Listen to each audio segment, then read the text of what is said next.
Mod conversion in Once Human can be pretty confusing at first. With so many mod types and suffixes, if you're not careful during mod conversion, you could end up wasting rare mods while burning your energy links without getting anything valuable in return.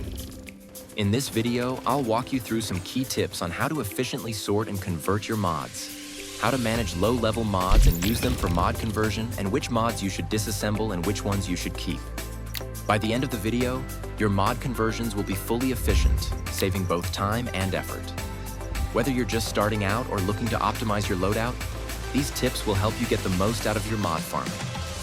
I've also included timestamps, so feel free to skip ahead if you're already familiar with some sections. So let's get started. First, let's quickly go over the basics of mods and the different types you'll find in the game, categorized by rarity and function. So basically, there are 4 types of mods based on rarity: green, blue, purple, and yellow, also known as legendary mods. At the top of each mod, you'll see the name along with its suffix, followed by the type of weapon or gear it can be equipped on. Just below that are 4 attribute effects, one of which is typically linked to the mod's suffix. Each attribute has a level represented by both a number and a color: gray for level 1, green for level 2, and yellow for level 5. The combined total of these levels determines the overall level of the mod. For instance, this particular mod is a level 17, which means it started as a level 12 mod and has been upgraded 5 times using mod parts. Now let's move on to attribute preferences for mods, starting with PvE. For most suffixes, your first attribute will be fixed as it's linked to the suffix.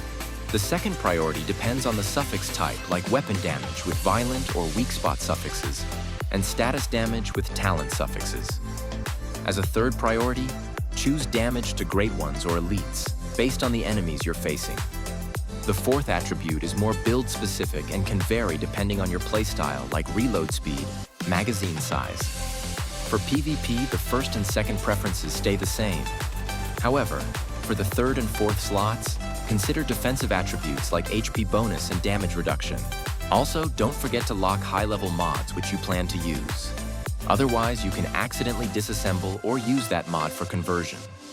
While most mods have suffixes that are tied to specific weapon or gear types, there are a few exceptions, such as blue mods and the Life Force Boost mod, which can be equipped on any gear, giving you greater flexibility in your builds.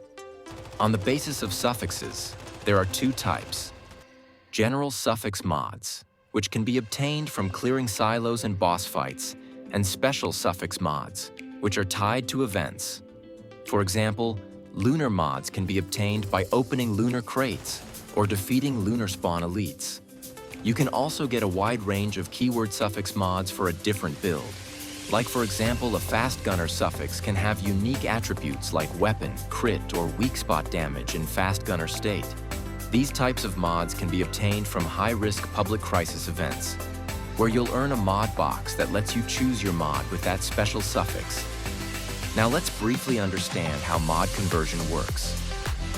When converting mods, if the total combined level of all used mods is 61 or higher, then you can get a level 11 or 12 mod, while a total of 60 or less can also give you a high-level mod. But the probability decreases, as you can see, from level 10 to 12 or even less up to level 6, depending upon the total level of all the mods used during conversion. Any mod or a level 12 mod can be upgraded 5 times up to level 17, which is currently the highest in the game. For instance, all the possible attribute combinations for a level 17 mod can include 3 purple plus 1 yellow, 3 yellow plus 1 green, or 2 yellow plus 1 purple plus 1 blue.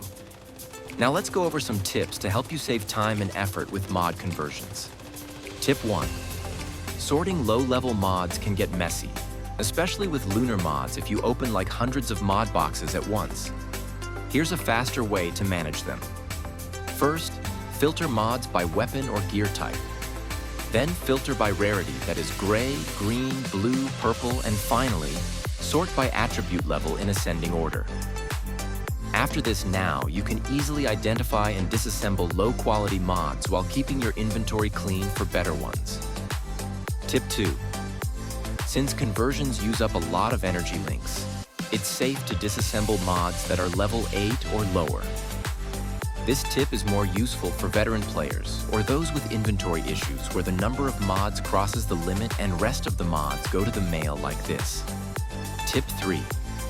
Don't disassemble special keyword suffix mods like Burn, Frost, Power Surge, and others, as these are only available through public crisis events, making them much harder to farm. Instead, focus on more common suffixes like Lunar, Talent, Violent, or Precision. These are easier to obtain and require less time to farm. You can use those rare keyword suffix mods to gamble for better versions of the same suffix. Tip 4. Sometimes you'll find a better version of a mod you've already upgraded. In that case, feel free to disassemble the older one for mod parts, or just keep it in your inventory. There's always a chance future updates might let us convert upgraded mods. Tip 5. If you've got tons of energy links and level 9 mods, try gambling for a level 11 or 12 mod. The odds are low, but it's a viable strategy, especially if you're in the endgame and getting ready to move on to a new scenario. Tip 6. With the introduction of Nightmare Silos, you're guaranteed to obtain high-level mods from your first clear every week. Even though the attributes are random, you can still use those mods for conversion to get your desired high-quality mod. Lastly, if you are low on energy links, avoid conversions. If the total level of your mods is 60 or less, as the probability of level 11 or 12 mod is quite less. Also, don't go much over 61. While 61 is the threshold for getting high-level mods, going higher won't guarantee a level 12 mod and could waste extra levels that could be used later. For example, if I'm converting lunar mods and my total level is 59 or 60, I'll wait until I have more to hit exactly 61. This keeps your mod conversions efficient and results in high-level mods. Conclusion.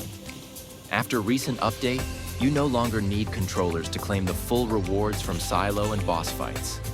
That means you can keep repeating them until you get the high-quality mod you're looking for, or collect enough to craft your ideal one through mod conversion. Also, don't sacrifice your best high-quality mods while trying to roll the perfect attributes, as it's extremely rare. Though I recommend that after upgrading, 3 of the recommended substats should be either yellow or at least purple. That is level 5 and 4. And the one which is least preferred can be of any rarity. That's it for this guide. Hope these tips help you manage your mods more efficiently and save some grind. If you found this useful, feel free to like and subscribe.